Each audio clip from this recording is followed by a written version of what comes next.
వికసిత్ భారత్ లక్ష్యంగా అన్ని వర్గాల ప్రజలకు ప్రయోజనాలు చారిత్రాత్మక బడ్జెట్ ను ప్రవేశపెట్టాం.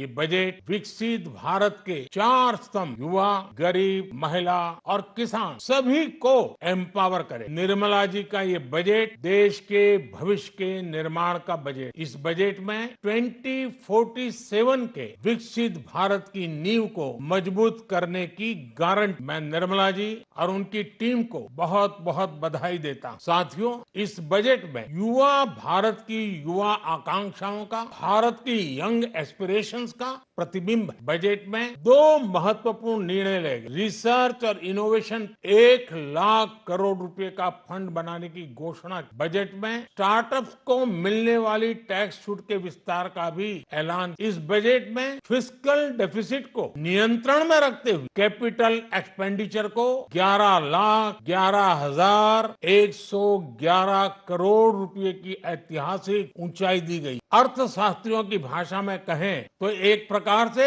स्वीट स्पॉट है। इससे भारत में 21वीं सदी के आधुनिक इंफ्रास्ट्रक्चर के निर्माण के साथ ही युवाओं के लिए अनगिनत रोजगार के नए अवसर तैयार हो। बजट में वंदे भारत स्टैंडर्ड 40,000 आधुनिक बोगियां बनाकर उन्हें सामान्य यात्री ट्रेनों में लगाने का ऐलान किया। इससे देश के अलग अलग रेल रूट पर करोड़ों यात्रियों में आरामदायक यात्रा का अनुभव बढ़ेगा। साथियों, हम एक बड़ा लक्ष्य तय कर उसे प्राप्त करते हैं और फिर उससे भी बड़ा लक्ष्य अपने लिए तय कर। गरीबों के लिए हमने गांवों और शहरों में 4 करोड़ से अधिक घर बनाए। अब हमने 2 करोड़ और नए घर बनाने का लक्ष्य रखा। हमने 2 करोड़ महिलाओं को लखपति दीदी बनाने का लक्ष्य रखा था। अब इस लक्ष्य को बढ़ाकर 3 करोड़ लखपति दीदी बनाने का कर दिया है। आयुष्मान भारत योजना ने गरीबों की बहुत मदद। अब आंगनवाड़ी और आशा वर्ग उन सबको